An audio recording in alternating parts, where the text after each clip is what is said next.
O Grande Conflito, capítulo 10. A Europa desperta. O desaparecimento misterioso de Lutero excitara consternação em toda a Alemanha. Ouviam-se por toda parte indagações a respeito dele. Circulavam os mais disparatados rumores e muitos criam que ele tivesse sido assassinado. Houve grande lamentação, não somente por seus amigos declarados, mas por milhares que não haviam abertamente assumido atitude pela reforma. Muitos se comprometiam sob juramento solene a vingar-lhe a morte. Os chefes romanistas viram com terror até que ponto haviam atingido os sentimentos contra eles. Conquanto a princípio jubilosos com a suposta morte de Lutero, logo desejaram ocultar-se à ira do povo. Seus inimigos não haviam sido tão perturbados com seus arrojadíssimos atos enquanto se achava entre eles, como o foram com o seu afastamento. Aqueles que em sua cólera haviam procurado destruir o ousado reformador, estavam cheios de temor agora que ele se tornara um cativo inerme. O único meio que resta de nos salvarmos, disse um, consiste em acendermos tochas e sairmos à procura de Lutero pelo mundo inteiro, a fim de reintegrá-lo à nação que por ele está chamando. O edito do imperador parecia tornar-se impotente. Os legados papais estavam cheios de indignação ao ver que o edito se impunha muito menos à atenção do que a sorte de Lutero. As notícias de que ele estava em segurança, embora prisioneiro, acalmavam os temores do povo, ao passo que ainda mais suscitavam o entusiasmo a seu favor. Seus escritos eram lidos com maior avidez do que nunca dantes. Um número crescente de pessoas aderia à causa do heróico homem que, em tão terrível contenda, defendera a palavra de Deus. A reforma estava constantemente ganhando forças. Germinara por toda a parte a semente que Lutero lançara. Sua ausência cumpriu uma obra que sua presença não teria conseguido realizar. Outros obreiros sentiram nova responsabilidade, agora que seu grande chefe fora removido. Com nova fé e fervor, avançaram para fazer tudo o que estivesse em seu poder, a fim de que não fosse impedida a obra tão nobremente iniciada. Mas Satanás não estava ocioso. Passou a tentar o que havia experimentado em todos os outros movimentos de reforma: enganar e destruir o povo, apresentando-lhe uma contrafação em lugar da verdadeira obra. Assim como houve falsos cristos no primeiro século da Igreja cristã, surgiram também falsos profetas no século XVI. Alguns homens, profundamente impressionados com a agitação que ia pelo mundo religioso, imaginavam haver recebido revelações especiais do céu e pretendiam ter sido divinamente incumbidos de levar avante até a finalização a reforma que declaravam apenas fora iniciada debilmente por Lutero. Na verdade, estavam desfazendo o mesmo trabalho que ele realizara. Rejeitavam o grande princípio que era o próprio fundamento da reforma, que a palavra de Deus é a todo suficiente regra de fé e prática, e substituíram aquele guia infalível pela norma mutável, incerta, de seus próprios sentimentos e impressões. Por este ato de pôr de lado o grande indicador do erro e falsidade, fora aberto o caminho para Satanás governar os espíritos como melhor lhe aprovesse. Um desses profetas pretendia haver sido instruído pelo anjo Gabriel. Um estudante que se lhe unira abandonara seus estudos declarando que fora pelo próprio Deus dotado de sabedoria para expor sua palavra. Outros que naturalmente eram propensos ao fanatismo, a ele se uniram. A ação destes entusiastas criou não pequeno excitamento. A pregação de Lutero tinha levado o povo em toda a parte a sentir a necessidade de reforma e agora algumas pessoas realmente sinceras foram transviadas pelas pretensões dos novos profetas. Os dirigentes do movimento seguiram para Wittenberg e instaram com Melanchthon e seus cooperadores para que aceitassem suas pretensões. Disseram: nós somos enviados por Deus para instruir ao povo. Temos familiarmente entretido conversas com o Senhor. Sabemos o que acontecerá. Em uma palavra, somos apóstolos e profetas, e apelamos para o Dr. Lutero. Os reformadores estavam surpresos e perplexos. com semelhante elemento não haviam ainda deparado e não sabiam o que fazer. Disse Melanchthon: há efetivamente espírito extraordinário nestes homens, mas que espírito? De um lado, acautelemo-nos de entristecer o Espírito de Deus, e de outro, de sermos desgarrados pelo espírito de Satanás. O fruto do novo ensino logo se tornou manifesto. O povo foi levado a negligenciar a Bíblia ou lançá-la inteiramente à parte. Nas escolas estabeleceu-se confusão. Estudantes, repelindo toda a restrição, abandonavam seus estudos e retiravam-se da universidade. Os homens que se julgavam competentes para reanimar e dirigir a obra da reforma conseguiram unicamente levá-las às bordas da ruína. Os representantes de Roma recuperaram então sua confiança e exclamaram exultantemente: mais uma luta e tudo será nosso. Lutero, em Wartburgo, ouvindo o que ocorrera, disse com profundo pesar: sempre esperei que Satanás nos mandaria esta praga. Percebeu o verdadeiro caráter destes pretensos profetas e viu o perigo que ameaçava a causa da verdade. A oposição do Papa e do Imperador não lhe tinha causado perplexidade e angústia tão grandes como as que experimentava agora. Dos professos amigos da Reforma haviam surgido seus piores inimigos. As mesmas verdades que lhe haviam trazido tão grande alegria e consolação estavam sendo empregadas para provocar contenda e criar confusão na Igreja. Na obra da Reforma, Lutero fora compelido à frente pelo Espírito de Deus e levado além do que ele pessoalmente teria ido.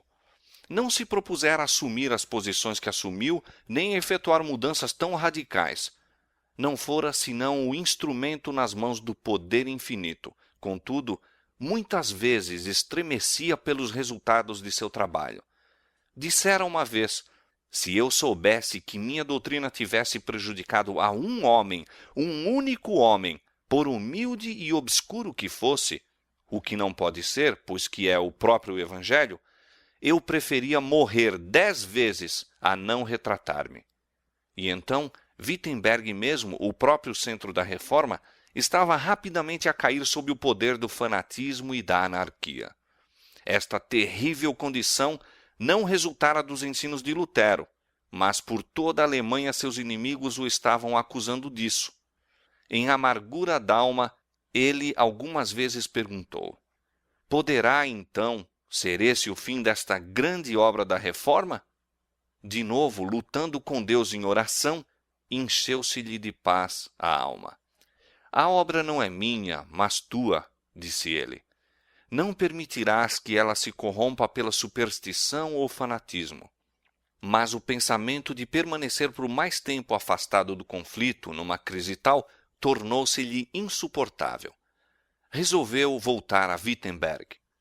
Sem demora, iniciou a perigosa viagem. Achava-se sob a condenação do Império. Os inimigos tinham a liberdade de tirar-lhe a vida. Aos amigos era vedado auxiliá-lo ou abrigá-lo. O governo imperial estava adotando as mais enérgicas medidas contra seus adeptos. Ele, porém, via que a obra do Evangelho estava perigando e, em nome do Senhor, saiu destemidamente para batalhar pela verdade. Em carta ao eleitor, depois de declarar seu propósito de deixar Wartburgo, Lutero disse: seja Vossa Alteza cientificado de que vou a Wittenberg sob uma proteção muito mais elevada do que a de príncipes e eleitores. Não penso em solicitar o apoio de Vossa Alteza, e, longe de desejar sua proteção, eu mesmo, antes, o protegerei. Se eu soubesse que Vossa Alteza poderia ou quereria proteger-me, não iria de maneira nenhuma a Wittenberg. Não há espada que possa favorecer esta causa. Deus, somente, deve fazer tudo sem o auxílio ou cooperação do homem.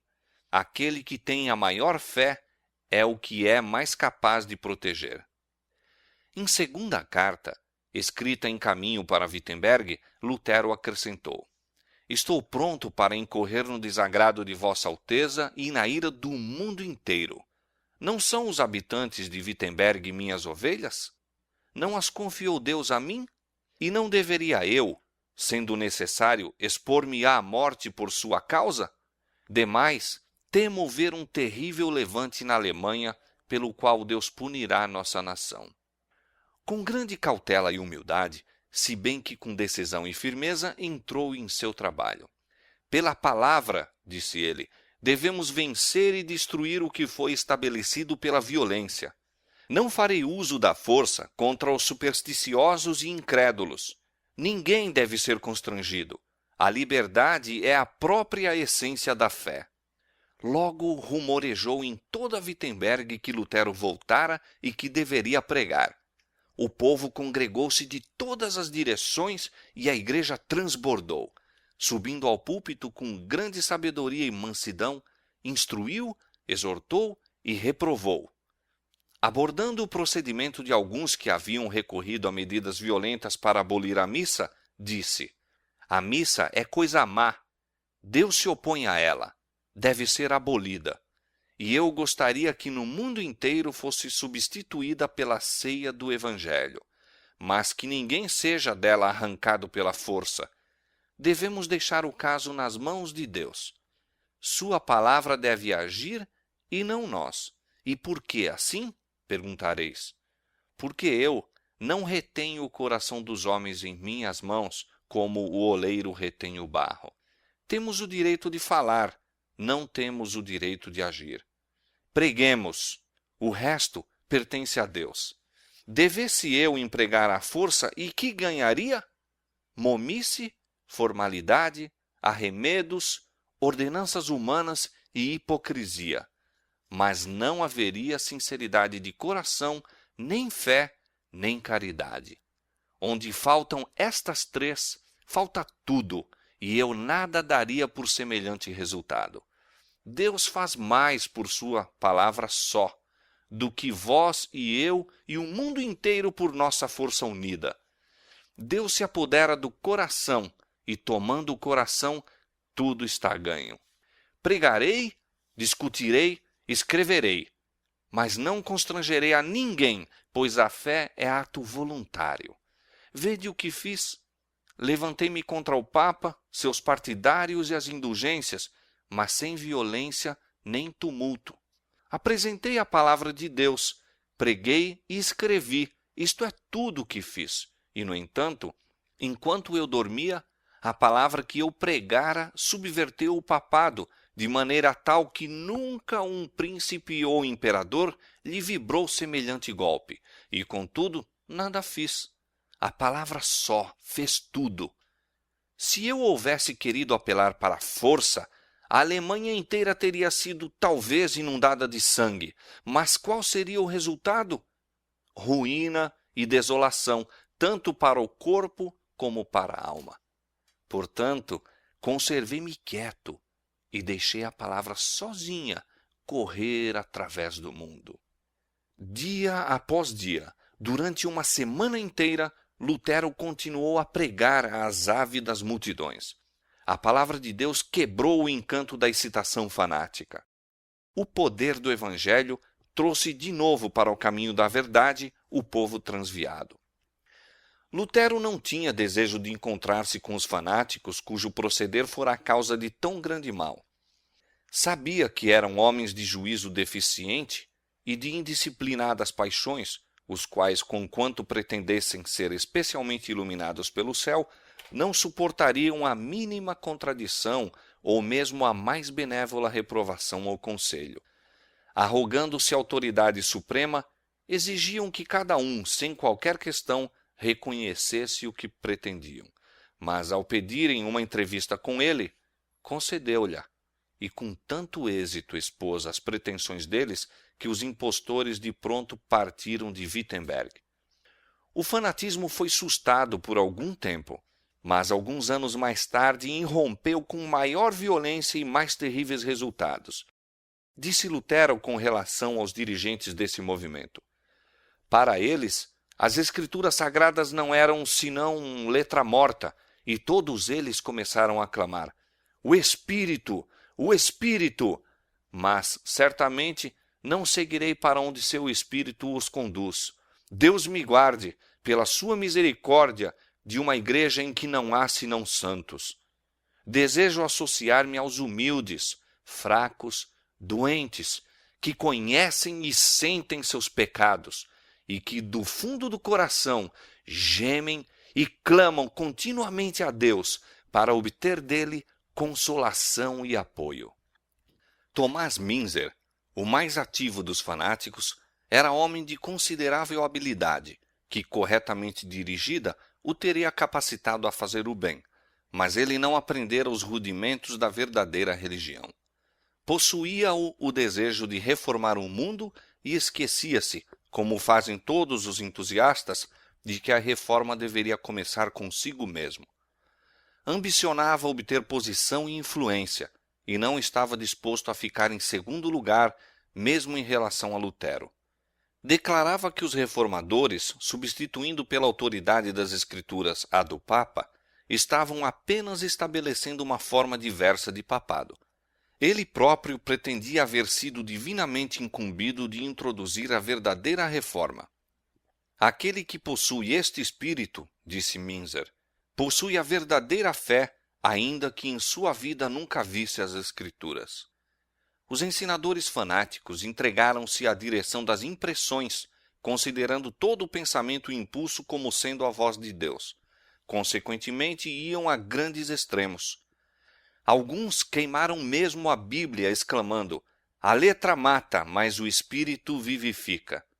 O ensino de Münzer apelava para o desejo humano do maravilhoso, enquanto satisfazia seu orgulho, colocando virtualmente as ideias e opiniões dos homens acima da palavra de Deus. Suas doutrinas eram recebidas por milhares. Logo, denunciou toda a ordem no culto público e declarou que obedecer aos príncipes era tentar servir simultaneamente a Deus e a Belial. O espírito do povo, começando já a arremessar o jugo do papado, estava se também tornando impaciente sob as restrições da autoridade civil.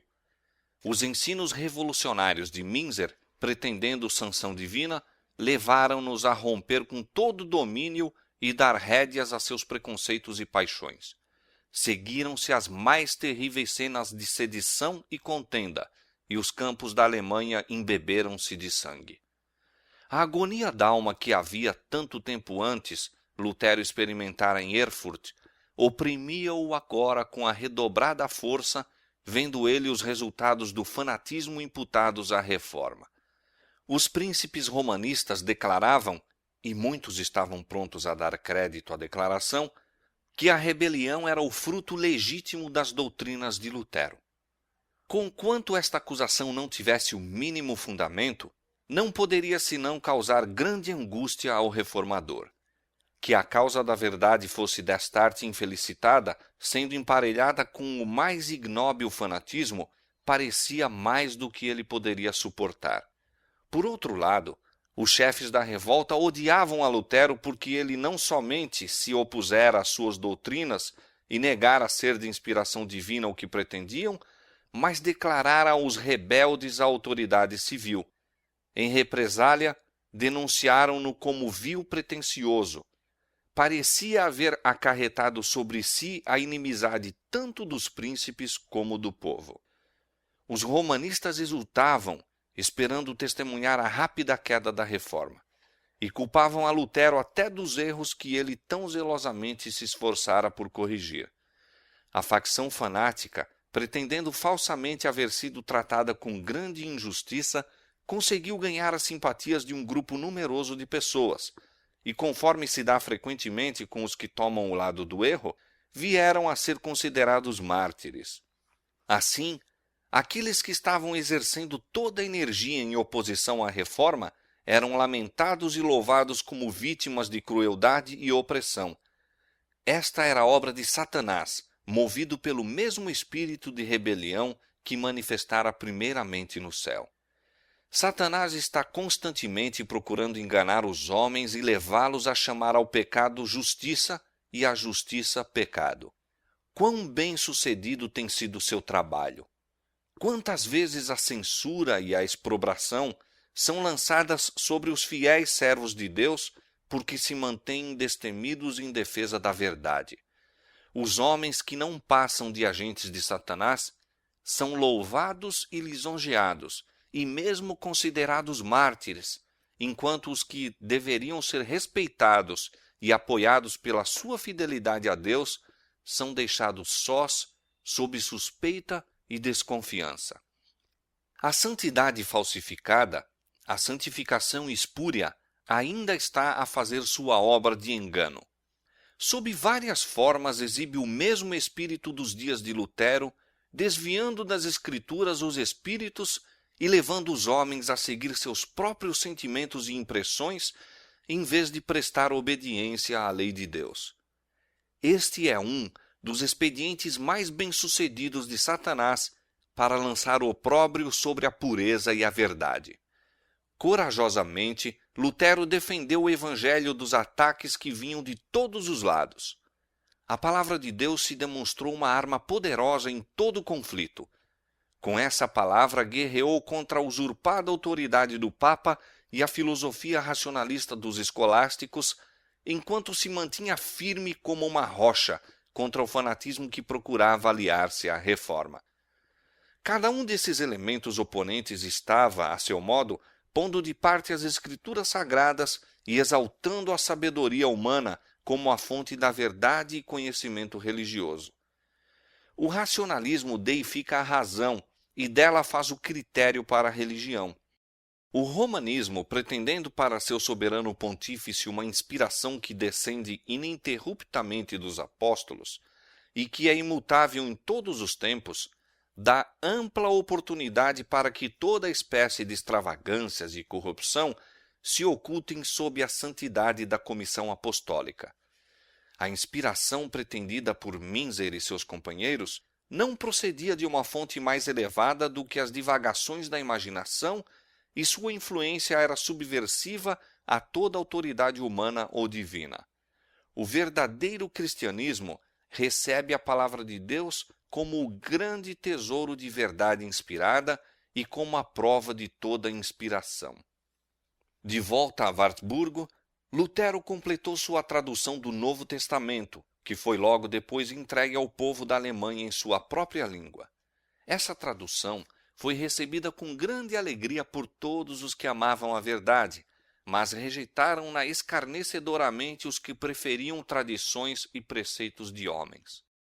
Os padres estavam alarmados com a ideia de que o povo comum agora seria capaz de discutir com eles sobre os preceitos da palavra de Deus e de que sua própria ignorância seria assim exposta. As armas de seu raciocínio carnal eram impotentes contra a espada do Espírito. Roma convocou toda a sua autoridade para impedir a disseminação das Escrituras, mas baldados foram decretos, anátemas e torturas. Quanto mais ela condenava e proibia a Bíblia, maior era a ansiedade do povo por saber o que a mesma realmente ensinava. Todos os que sabiam ler estavam ávidos por estudar por si mesmos a palavra de Deus. Levavam-na consigo, liam-na e reliam-na, e não podiam satisfazer-se antes que confiassem à memória grandes porções. Vendo o favor com que o Novo Testamento fora recebido, Lutero imediatamente começou a tradução do Velho, publicando em partes, tão depressa as completava. Os escritos de Lutero eram bem aceitos nas cidades como nas aldeias. O que Lutero e seus amigos compunham, outros faziam circular. Monges convictos do caráter ilícito das obrigações monásticas, desejosos de trocar uma longa vida de indolência por outra de ativo esforço, mas demasiado ignorantes para proclamar a palavra de Deus, viajavam pelas províncias, visitando aldeias e cabanas onde vendiam os livros de Lutero e de seus amigos. Logo enxameavam pela Alemanha aqueles ousados colportores. Ricos e pobres, doutos e ignorantes estudavam com profundo interesse esses escritos. À noite, os professores das escolas da aldeia liam-nos em voz alta e pequenos grupos reunidos junto à lareira. Com cada esforço, algumas almas eram convencidas da verdade e, recebendo a palavra com alegria, por seu turno contavam as boas novas a outros. Confirmou-se o que disse o cantor inspirado: A exposição das tuas palavras dá luz, dá entendimento aos simples.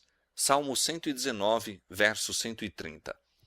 O estudo das Escrituras estava operando poderosa mudança no espírito e coração do povo. O governo papal colocara sob os seus súditos um jugo de ferro que os retinha em ignorância e degradação. Uma supersticiosa observância de formas fora escrupulosamente mantida, mas em todo o seu serviço o coração e o intelecto haviam tido pequena parte. A pregação de Lutero, expondo as plenas verdades da palavra de Deus e depois a própria palavra, posta nas mãos do povo comum, despertaram-lhes as capacidades adormecidas, não somente purificando e enobrecendo a natureza espiritual, mas comunicando nova força e vigor ao intelecto. Podiam-se ver pessoas de todas as classes com a Bíblia nas mãos, defendendo as doutrinas da Reforma. Os romanistas que haviam deixado o estudo das Escrituras aos padres e monges, chamavam por eles agora para se apresentarem e refutarem os novos ensinos. Mas, ignorantes tanto a respeito das Escrituras como do poder de Deus, padres e frades eram totalmente derrotados pelos que haviam denunciado como indoutos e hereges. Infelizmente, disse um escritor católico, Lutero persuadiu seus seguidores a não depositar fé em qualquer outro oráculo além das Escrituras. Multidões se reuniam para ouvir a verdade advogada por homens de pouca instrução e mesmo por eles discutida com ilustrados e eloquentes teólogos. Patenteava-se a vergonhosa ignorância desses grandes homens ao serem seus argumentos defrontados pelos singelos ensinos da palavra de Deus. Operários, soldados, mulheres e mesmo crianças estavam mais familiarizados com os ensinos da Bíblia do que o estavam os padres e ilustres doutores.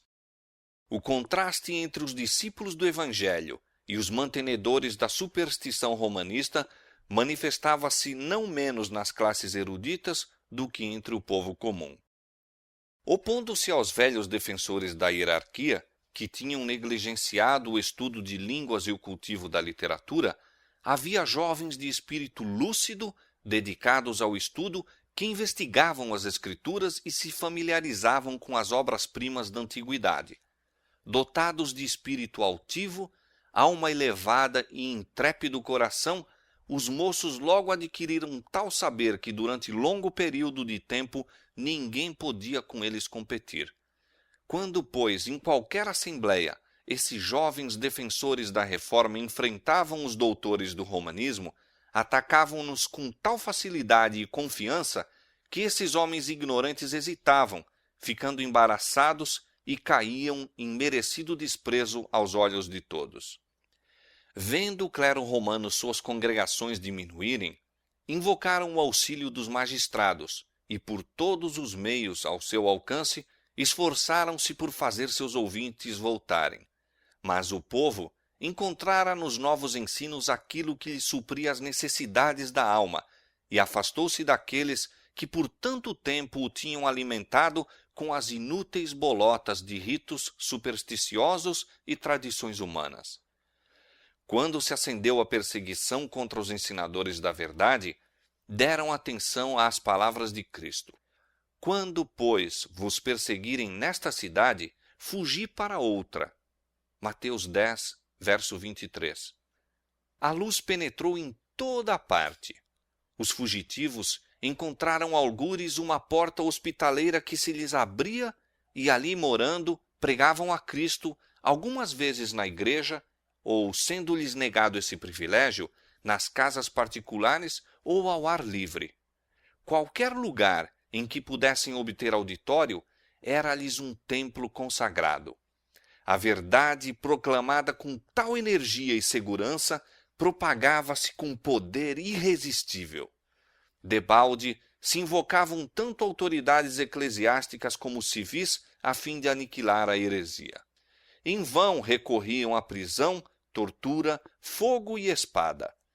Milhares de crentes selaram a fé com seu sangue e, não obstante, a obra prosseguia. A perseguição servia apenas para propagar a verdade, E o fanatismo que Satanás se esforçou por confundir com esta, teve como resultado tornar mais claro o contraste entre a obra de Satanás e a de Deus.